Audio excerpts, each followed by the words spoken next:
It all began with an unexpected letter that arrived at the White House, standing out among the thousands received daily. It was not from a high-ranking politician, a well-known general, or an influential business leader. Instead, it came from a young Navy captain named Emma Caldwell. At just 28 years old, Emma was one of the youngest captains in the history of the U.S. Navy, a rank rarely attained by someone so young. But even more extraordinary was the fact that she had requested a private meeting with the President of the United States, Donald Trump. The letter itself was brief yet compelling. "Mr. President, I have something important to discuss, not for my sake, but for those who serve in silence." The words intrigued Trump. Over the years, he had met with seasoned military officials, top strategists, and war heroes, but he had never received such a direct request from someone like Emma. She wasn't a politician looking for favor, nor was she a senior officer pushing an agenda. Instead, she was a soldier with something urgent to say. Curious, Trump asked his aides about her background. They quickly pulled up her records. An exceptional officer who had graduated at the top of her class, led several successful operations, and was well respected in her field. However, there was also a controversial mission from 3 years prior, one that had resulted in casualties due to a difficult decision she had made. Trump narrowed his eyes. Many leaders carried burdens, but few were willing to confront them head-on. Within hours, arrangements were made. News of the meeting leaked, sparking widespread speculation. Who was Emma Caldwell, and why had she been granted an audience with the president? The internet buzzed with theories, but Emma ignored the noise.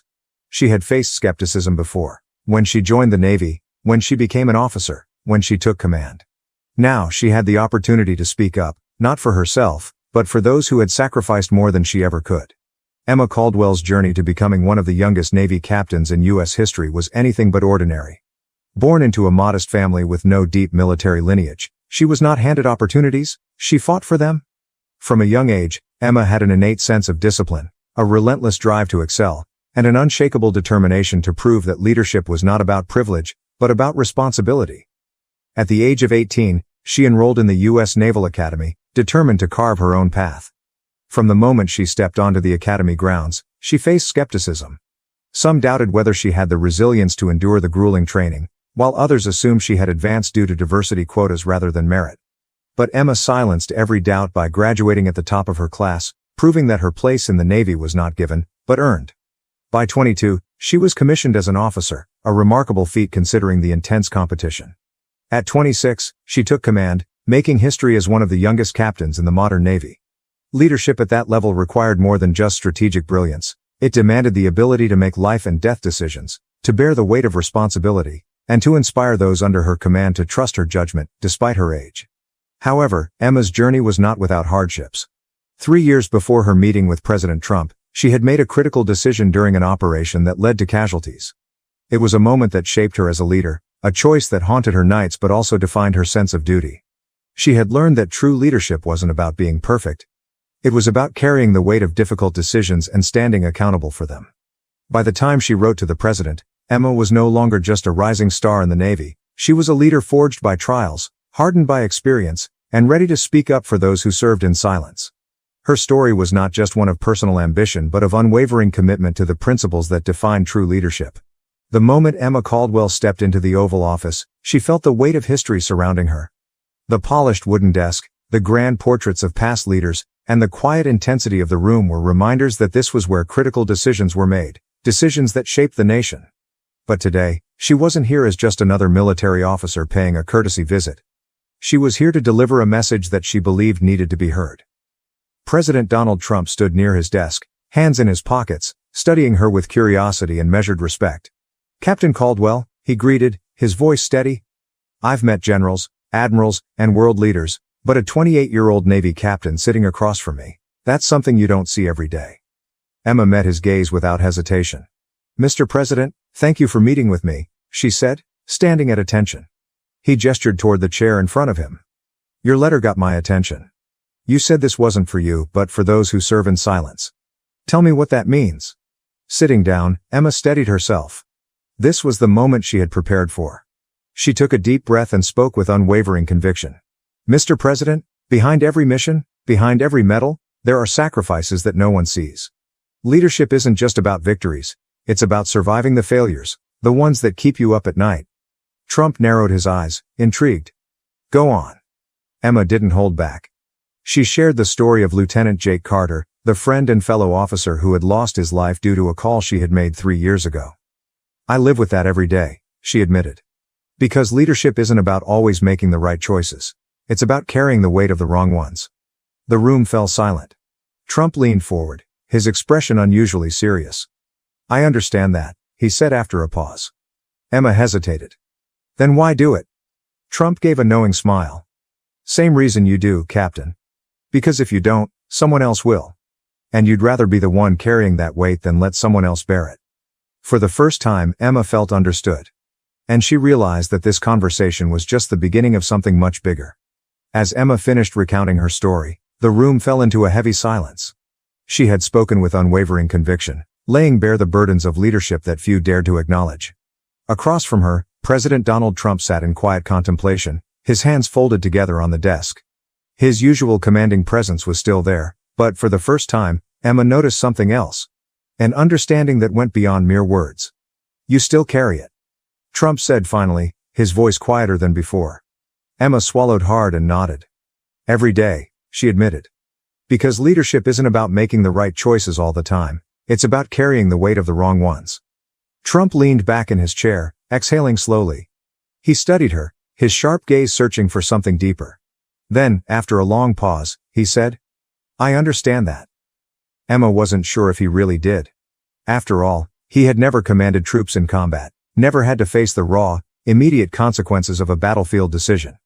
But before she could say anything, Trump leaned forward again, his expression uncharacteristically serious. "You know," he began, "when you're president, every decision you make affects millions of people. People love you, people hate you. You try to do the right thing, but no matter what, someone pays the price." He shook his head, his voice carrying the weight of experience. "And sometimes, you never know if you made the right call." Emma blinked. She hadn't expected that level of honesty. "Then why do it?" she asked, the question slipping from her lips before she could stop herself. Trump gave a faint, knowing smile. "Same reason you do, Captain, because if you don't, someone else will. And you'd rather be the one carrying that weight than let someone else bear it." Emma sat back, letting his words sink in. Maybe, just maybe, he really did understand. And that realization made this conversation even more important. For the first time, she saw the man behind the title, not just a leader, but someone who also carried burdens that no one else could see. Emma sat in silence for a moment, absorbing the weight of Trump's words. She had come to the White House expecting to deliver a message in private, to speak for those who couldn't. But now, Trump was suggesting something much bigger, something she hadn't considered. "You came here with something to say," Trump continued, his voice steady but firm. "Now, I want you to say it to the nation." Emma's eyes widened slightly. "You mean, publicly?" Trump nodded. "You've seen what happens when people stay silent. You know the cost. So why not make sure people actually hear you?" Emma hesitated. The idea of standing before cameras, speaking to the entire country, was daunting. She was a soldier, not a politician. She had spent years leading by action, not by speeches. "Mr. President, I don't know if I'm the right person for this," she admitted. "People will judge me. Some will say I'm too young, too inexperienced." Trump smirked slightly. "Captain, people are going to talk no matter what you do. The question is, are you going to let them decide who you are, or are you going to tell them yourself?" Emma swallowed hard. She had never been afraid of taking on challenges, but this was different. This wasn't just about her. This was about every soldier who had ever felt unseen, unheard. She thought of Jake, of his last words to her before their mission. "If this goes south, don't you dare carry me like a ghost." She exhaled slowly. Maybe this was her chance to finally honor that promise. Looking back at Trump, she straightened her posture and nodded. "All right," she said with quiet determination.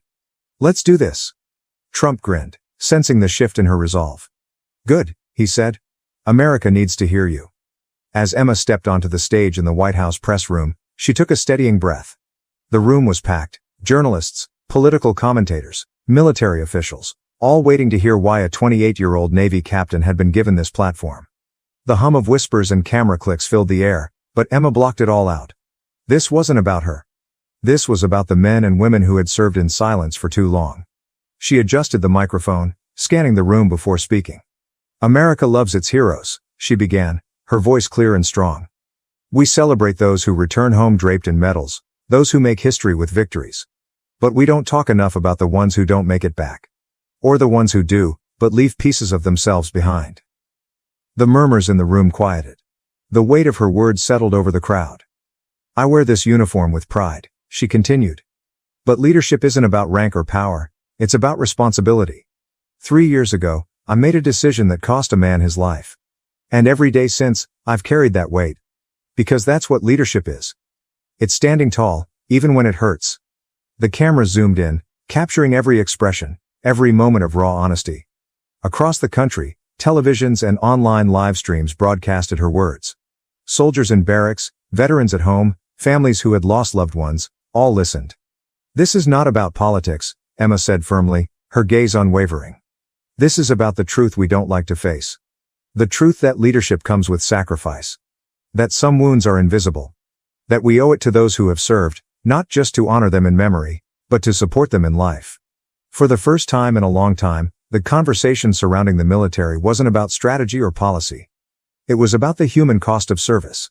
And as Emma stepped away from the podium, she knew, this wasn't just a speech. This was the start of something bigger. The moment Emma stepped away from the podium, the White House press room erupted with questions. Journalists scrambled to dissect her words, some praising her honesty, others questioning her authority to speak on such a complex issue. Across the country, the reaction was immediate and intense. Veterans groups quickly voiced their support. Many who had served in silence for years finally saw a leader who spoke for them. Social media flooded with messages from soldiers and their families, sharing their own struggles and losses. Hashtags like "Water Leadership with Burden" and "Water Honoring the Fallen" trended within hours. Emma's speech had struck a chord deeper than she had anticipated. News networks picked up the story, with some hailing her as a brave new voice in military advocacy. Others, however, dismissed her as too young and inexperienced, claiming she was being used as a political tool. A retired general appeared on a primetime debate show, shaking his head. Leadership is about action, not speeches, he argued. We don't need sentiment, we need solutions. Emma was not interested in the political noise. She hadn't spoken to spark controversy. She had spoken because it was necessary. That night, she received an email from a Vietnam veteran who had never spoken about his trauma before. You said what I've felt for 40 years, he wrote. For the first time, I feel like someone understands. Trump, watching the media frenzy unfold, called Emma personally. Looks like you got people talking, he said with a chuckle. Not bad for a captain. Emma sighed. I didn't mean to cause controversy. The truth always does, Trump responded. But controversy isn't the enemy. Silence is. As more military families reached out, Emma knew, this was only the beginning. She had started a conversation that couldn't be ignored. Now, she had to decide where it would lead next. Emma's speech did more than spark a temporary debate. It ignited a movement that reshaped the conversation about leadership, sacrifice, and mental health in the military. What started as a single moment in the White House press room soon evolved into a nationwide discussion that transcended political divisions. Soldiers, veterans, and families who had long felt unheard now had a voice, and Emma became a symbol of that change. In the weeks following her speech, military advocacy groups began rallying around her message. Calls for increased mental health support within the armed forces grew louder. Emma found herself meeting with both policymakers and grassroots activists, pushing for tangible improvements in veteran care, especially in mental health services. With quiet backing from Trump, additional funding was secured for programs focused on PTSD treatment and reintegration support for returning soldiers. The media, however, remained divided. While some networks praised Emma for her courage and authenticity, others questioned her motives, suggesting she was being manipulated by political figures. Some military leaders resisted her growing influence, claiming that public discussions about trauma and leadership failures could weaken morale. But Emma wasn't deterred. She wasn't seeking attention, she was seeking change. Letters continued pouring in from veterans and active duty soldiers alike. One particularly moved her, a 98-year-old Navy veteran named Margaret Reynolds, who wrote, "For decades, we carried our burdens in silence, believing it was our duty. But maybe it's time we allow the world to see the cost of service." Emma took those words to heart. She expanded her efforts, collaborating with military mental health experts to launch new initiatives that provided soldiers with resources to cope with the emotional weight of their service. Years later, historians would look back at Emma's speech as a pivotal moment. One that challenged outdated notions of leadership and set a new precedent for honesty and accountability in military service. She had done more than just speak. She had ensured that no soldier would have to carry their burden alone ever again. As the dust settled from the whirlwind of media attention and political debates, Emma knew there was one last place she needed to be before leaving Washington. Before she could move forward, she had to pay tribute to the past. With quiet determination, she made her way to Arlington National Cemetery, the final resting place of her fallen friend, Lieutenant Jake Carter. Walking between the rows of gravestones, each bearing the name of a hero, Emma felt the weight of history pressing down on her. These were the men and women who had given everything, some names known to the world, others lost in time, but each one a testament to sacrifice. And there, among them, was Jake. His name etched in stone, his memory forever tied to her heart. She knelt beside his grave, tracing the letters with her fingertips. "I spoke for you, Jake," she whispered, her voice barely audible over the rustling wind. And they listened. For the first time in years, she didn't feel like she was carrying his memory as a burden. She was carrying it as a mission. Emma let out a deep breath, the tension that had gripped her heart since that fateful mission finally loosening. Jake had always believed in her, even when she doubted herself. And now, standing at his grave, she knew that she had honored his belief in the best way possible, not by erasing the past, but by ensuring it had meaning. She stood up, adjusting her crisp navy uniform, and gave one final salute. "Mission accomplished, Jake." As she turned to leave, she felt something she hadn't in a long time: peace. The journey wasn't over, but for the first time, she wasn't running from the past. She was walking toward the future, ready to lead, ready to serve, and ready to make a difference. The story of Emma Caldwell is more than just an account of a remarkable young Navy captain meeting the president. It is a testament to leadership, sacrifice, and the courage to speak up for those who cannot. Her journey highlights several powerful lessons that can be applied to everyday life, no matter one's background, profession, or age. One of the key takeaways from Emma's story is that true leadership is not about rank, power, or recognition. It is about responsibility. Leadership means making decisions that affect others, carrying the weight of those decisions, and standing by them even when the outcome is painful. Many people aspire to leadership positions without fully understanding the emotional burden that comes with them. Emma's experience teaches us that leadership requires strength, humility, and the ability to learn from both victories and failures. Another important lesson is that courage is not just about facing physical danger but also about having the strength to speak the truth, even when it is difficult. Emma could have stayed silent about the struggles of those who serve in the military, but she chose to use her voice to create awareness and change. This applies to all of us, whether in our workplaces, communities, or families. We must have the courage to stand up for what is right. Silence in the face of injustice or struggle does not solve problems. It only allows them to persist. Moreover, Emma's story reminds us of the power of acknowledging sacrifice. In a world that often glorifies success and overlooks the cost of it, her words serve as a reminder that every achievement, every position of influence, and every moment of peace often come at a price paid by someone else. Whether it is in the military, healthcare, education, or business, we should recognize and appreciate those who have made sacrifices for the greater good. Finally, Emma's growth and transformation show that healing comes from action. Instead of allowing her past failures to define her, she turned them into a purpose. Many people carry regrets or burdens from past mistakes, but true growth comes from using those experiences to make a positive impact. No matter where we are in life, we can all learn from Emma's journey.